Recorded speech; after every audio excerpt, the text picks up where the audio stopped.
Hey, welcome back. Welcome to lesson 13. A meaningless world engenders fear. So, yeah, sometimes it seems like these lessons are taking us this way and that way, and yeah, like we're like little wet washcloths. We're getting those chalkboards clean. So today's idea is pretty much like yesterday's idea. Here's your cookie. I gotta give you the cookie right away, right? I mean, does it say a meaningless cookie engenders fear? I hope so. I didn't really prepare for the cookie, but there it is. You can have it. I love the cookies. I do. So follow A Course in Cookies on Instagram. All right. So I'm just laughing at the words. I feel like Holy Spirit back on lesson 13, Jesus was like having a day with the ego. It literally says the ego rushes in. Okay, so the ego doesn't like, meaninglessness and all that. The ego rushes in frantically to establish its own ideas there in this empty space. It's fearful that the void may otherwise be used to demonstrate its own impotence and unreality. On this alone, it is correct. So yeah, Jesus and the Holy Spirit basically called the ego impotent. So I'm just going to let them work that out. But that was a little bit of name calling. No, it's funny because it said impotent, and then like later on, it just was kind of a charged. It was a charged. They used the word explicit, and I just was laughing because it called the ego impotent. I was like, whew, and I thought I knew how to take digs at people. I mean, there you go, unreality, a little impotent ego. So it's lesson 13. Follow along in your book on your app. However you doozing it. I had Tina Jesus read it to me, and it was good to hear it. I listened to my own video back. I'm like still not 100% a fan of my own videos on that, but it's there.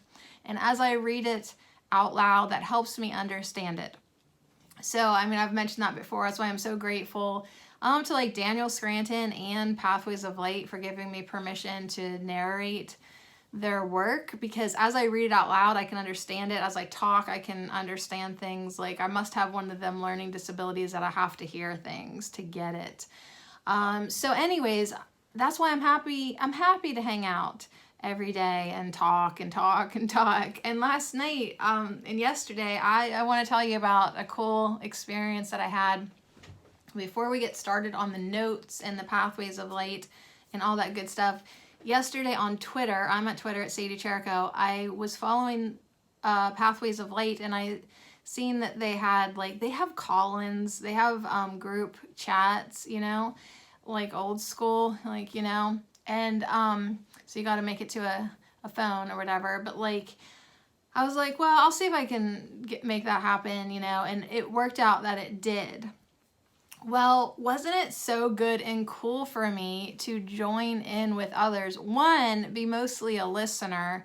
I didn't realize I was going to have to talk. I thought it was just a call in and mute and be quiet, But, you can interact. And it is just sort of being so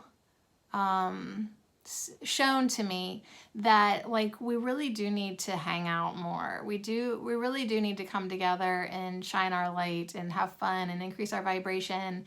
And as we share thoughts, they do become stronger. So as we just talk and chit chat and yes, laugh about the lessons of A Course in Miracles, it's good for us. It's good for our community. It's good for the world. We get support and it's entertaining and all that. So anyways, that was a great experience last night. So the reason it even caught my attention was because I saw that it was about this home study program that I was sort of interested in. So the chat was based around this listen and receive 30-day home study program.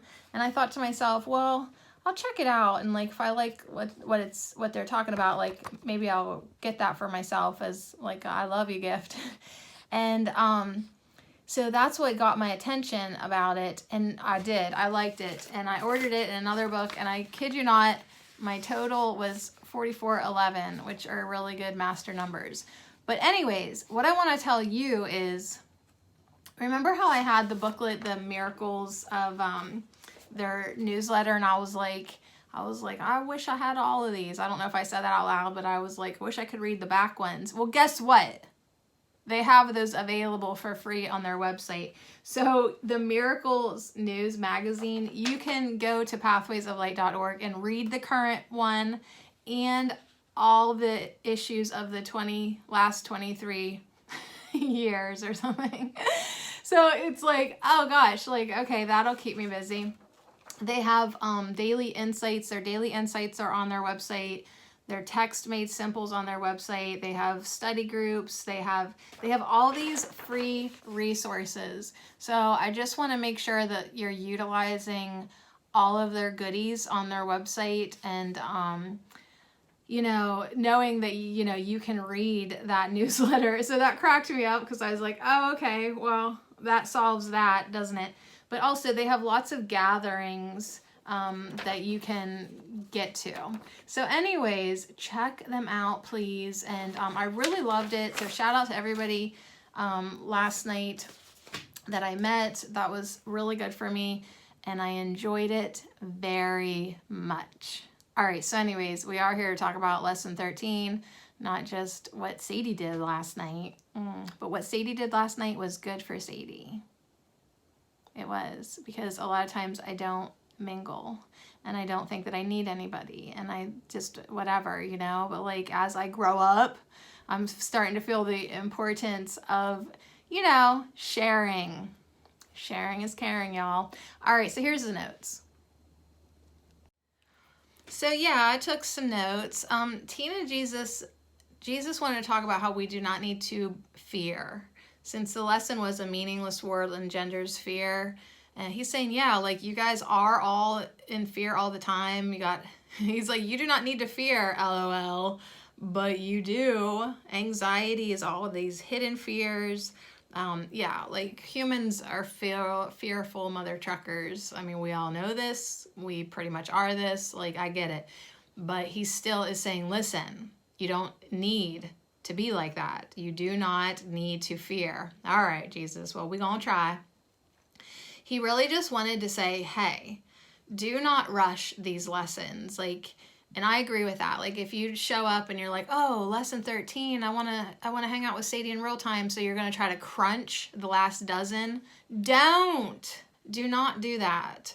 Rushing may destabilize you. So do not rush to the lessons or the videos. Never try to catch up, especially with me. You'll never make it.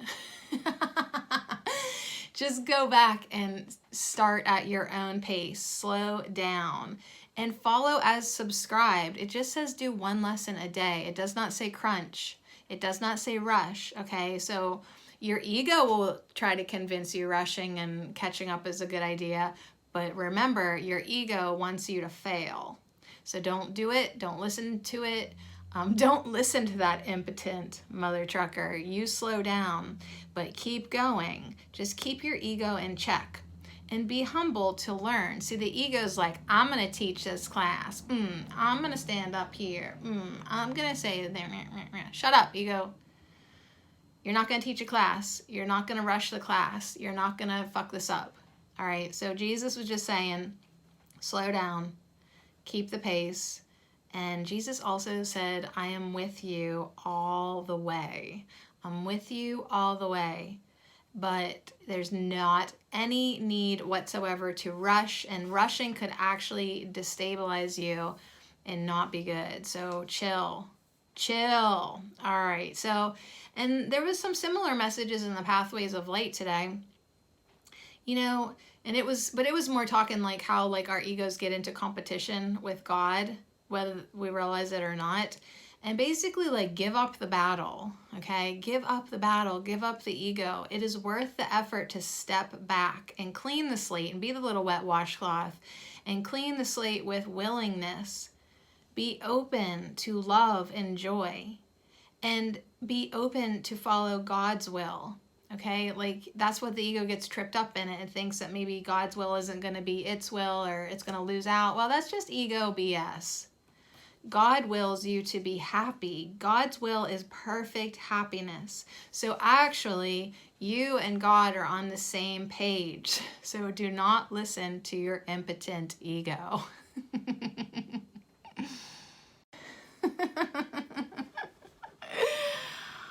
I'm gonna find the laugh. If there's a laugh in there, I'm gonna find it, okay? Because I need it. I need the laughs. All right, my hair was a laugh today. That's why I have it like pulled up, because I went to bed with wet hair and it was like maybe next time I'll have crazy hair, but today I had to reel it down. Okay, so what do we need to do now? Oh yeah, listen to the Pathways of Light together. Cool, because I need to be quiet. I need to listen. I need to rehydrate, drinking my slimy marshmallow water. It's so good. So let's listen to the Pathways of Light. Kind of short today. It's kind of short today, actually. So here we go. Let's do it. Let's just do it. Let's just go. Let's do it. You little impotent. You go. Pathwaysoflight.org. Welcome to the reading, A Course in Miracles Workbook, Lesson 13, Insights. A meaningless world engenders fear.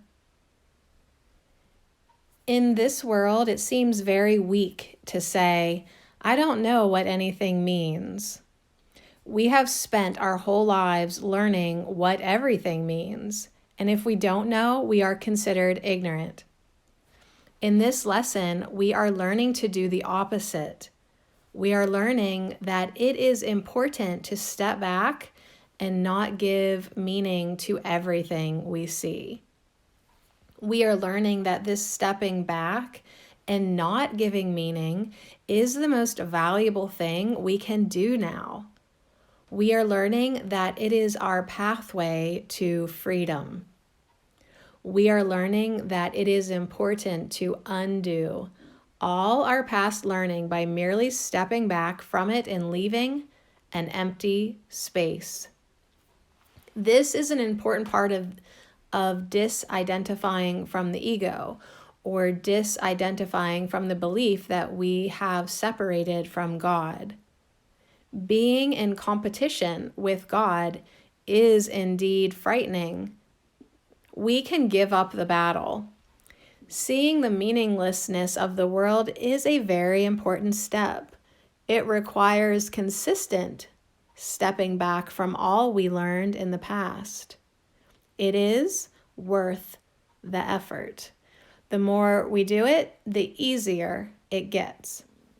Detachment from all the meanings I have given the world is my pathway to freedom and happiness.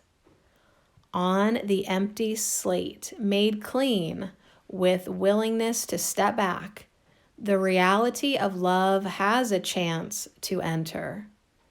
With the reality of love comes peace and joy. These blessings that return with stepping back from giving meaning to everything make it worth the effort. This undoing process is worth the effort. It doesn't seem like I am in competition with God. I'm not likely to say to anyone, I've got this competition thing going with God. But there are some telltale signs that this is true. I am aware that in some areas of my life, I'm quite comfortable with saying, I am willing to follow God's will. But there are other areas where I have a definite agenda. I am willing to follow God's will, provided it looks like I want it to look. You might call it a half-hearted willingness. In still other areas, I'm not interested in even finding out what God's will is because I believe that His will might mean that I have to give up something that is important to me. Here it is most clear that I am in competition with God. The belief is that if I accept God's will, I will lose. God wins, I lose. I win, God doesn't get His way. That's competition. I see now that any time I believe God's will would require that I lose, I must be in competition with God. When I win, I get to keep my roller coaster emotions of terror, moments of ecstatic happiness, sadness, satisfaction, frustration, guilt, and occasional periods of comfort that I am always afraid will not last. Some prize. The Course tells me that God's will for me is perfect happiness. But because I have identified with the ego thought system, I have a faulty image of what happiness is. And I believe that if I lose that image, all is lost. That's terrifying. This is why this lesson says to note carefully any signs of overt or covert fear, which the idea that I am in competition with God may arouse, and not to dwell on it except during the practice periods. At this point, it appears that if I accept this statement as true, it would completely obliterate me. There would be nothing left. It is difficult at this point to see that what it would really do is open the door to indescribable happiness and a peace that cannot be disturbed. Clearly, the Course recognizes where we are in our thinking and does not ask us to make a giant leap over what we perceive as an insurmountable chasm. It leads us gently, step by step, to retrain our minds to see that we really do want the will of God, because it will bring us perfect happiness. The Course is patient with us. So it seems like a good idea to follow its example and be patient with ourselves. Let it be sufficient today to recognize that a meaningless world engenders fear, and trust that we are being led by love to return to love. pathwaysoflight.org. All right, so don't be in competition with God. I mean, just line up. Just line up with perfect happiness. That seems like actually a better plan than my ego had. Yeah, my ego just, that plan was falling short. Okay, so thanks so much for hanging out with me. Thanks so much. We made it to lesson 13. A meaningless world engenders fear, and it's because I think I'm in competition with God, which I didn't know I thought that, but hey, that's what A Course in Miracles is here to help us undo and kind of confuse us at times, but we'll just see where it goes. Why not? We're already plenty on our way. So anyways, go at the pace. Don't rush. If you just stumbled in here today, go back to the beginning. Lesson 1, lesson intro. Start at the beginning with your Course in Miracles and let your own inner guidance lead that way. Don't feel like you ever got to catch up or nothing like that. Don't listen to the impotent ego. All right, that's it. I'm just going to cut it off right here. All right, see you later. Although I'm just saying, is this maybe why I have gotten no satisfaction from my ego? Is this maybe why?